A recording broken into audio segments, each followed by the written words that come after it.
Donde y como sea que operen las empresas, estas pueden tener impactos positivos o negativos en el ejercicio de derechos. En la actualidad, las empresas tienen presencia global y eso significa que también lo son sus impactos. Las empresas operan en países en desarrollo, con grandes inequidades sociales y económicas, en posconflicto y donde los gobiernos tienen una baja capacidad institucional. En estos escenarios complejos, no siempre es claro quién es el responsable de prevenir que las empresas afecten los derechos de las comunidades. ¿Son las empresas, por pagar salarios que no son suficientes para cubrir las necesidades básicas? ¿O es el gobierno, por establecer un salario mínimo legal inferior a la línea de pobreza? Quienes han visto afectado el goce de sus derechos se pueden encontrar atrapados entre estos dos actores que no tienen la capacidad o el interés de hacer las cosas diferentes. En el 2008 fue aprobado el marco de proteger, respetar y remediar en empresas y derechos humanos, y para 2011 se establecieron los principios rectores que definen las responsabilidades de los gobiernos y las empresas para la promoción, protección, respeto y remedio de los derechos humanos en contextos de operación empresarial. Entonces, ¿a qué se refieren estos principios? Existen 3 pilares. El primero establece que los gobiernos deben asegurar que terceros no cometan violaciones contra los derechos humanos en su territorio o jurisdicción. Lo anterior se manifiesta en la adopción de una legislación que previene dichos impactos y afectaciones, así como en la implementación efectiva de dichas leyes. Algunas de las empresas multinacionales más grandes tienen participación o son propiedad del Estado, y los principios rectores establecen que los gobiernos deben adoptar medidas adicionales para prevenir y proteger los impactos que sobre los derechos humanos puedan cometer estas empresas. El segundo pilar establece que las empresas deben abstenerse de vulnerar los derechos humanos, sin importar en dónde están realizando sus operaciones. Esto significa que no es suficiente que las empresas respeten la legislación del lugar donde tengan operaciones o realicen auditorías en algunas de sus empresas proveedoras. Las empresas deben saber cuáles son sus impactos sobre los derechos humanos y tomar las medidas necesarias para prevenir y mitigar su ocurrencia, incluso cuando operen en países en donde el gobierno no necesariamente cumpla con su respectivo deber de proteger los derechos humanos. Los principios rectores no dejan vacíos para la interpretación sobre este tema.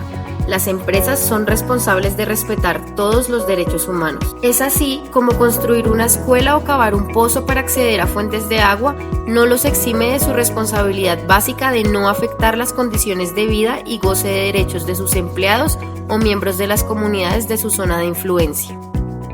Para lograr su deber de respetar, las empresas deben contar con procesos de debida diligencia en derechos humanos. Esto significa que deben llevar a cabo procesos continuos que le permitan conocer el contexto, identificar los posibles impactos sobre los derechos humanos, establecer las medidas de manejo y monitorear dichas medidas para hacer los ajustes que sean necesarios. El tercer pilar de los principios rectores hace referencia a lo que ocurre en aquellos casos donde algo falla y se afecta al goce de derechos de una persona o comunidad. Si una empresa es responsable de una vulneración a los derechos humanos, los estados deben asegurar que sus sistemas judiciales, extrajudiciales o cualquier proceso legítimo permita que las víctimas puedan presentar una denuncia y que dicha denuncia sea investigada y resuelta. Las empresas también tienen obligaciones dentro de este pilar. Una parte esencial de la debida diligencia en derechos humanos es permitir que las personas o comunidades que han sufrido afectaciones por parte de la empresa puedan presentar denuncias y participar en procesos legítimos que garanticen su remedio y no repetición. Cualquiera que sea el mecanismo de reparación elegido, judicial o extrajudicial, este debe ajustarse a los criterios de efectividad que están definidos por los principios rectores.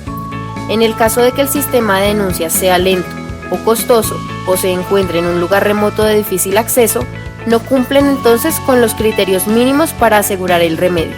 Esto es lo que dice el Marco de Naciones Unidas y sus principios rectores sobre empresas y derechos humanos, que fueron adoptados de manera unánime en el seno del Consejo de Derechos Humanos de la ONU. A partir de ahí han sido implementados por gobiernos y empresas en el mundo entero, incluido Colombia, que en el 2015 lanzó el Plan Nacional de Acción en Empresas y Derechos Humanos. Entonces, ¿cuál es la importancia que tiene este marco en la actualidad? Primero, la discusión sobre los derechos humanos para las empresas no está centrada en el cumplimiento de la ley, sino en la implementación voluntaria de prácticas éticas de las empresas como actores sociales. Segundo, establece un marco de responsabilidad de las empresas frente a los derechos humanos, más allá de las prácticas de responsabilidad social y de la filantropía.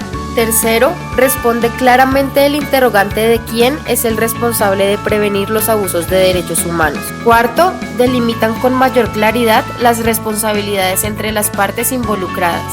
Por último, establece las condiciones mínimas para la atención y reparación de las víctimas de impactos en el marco de actividades empresariales, garantizando el efectivo acceso a remedio. Es así que el Marco de Naciones Unidas para Empresas y Derechos Humanos establece una hoja de ruta para el diálogo constructivo entre Estado, empresas y comunidades alrededor de la protección, respeto y remedio de los derechos.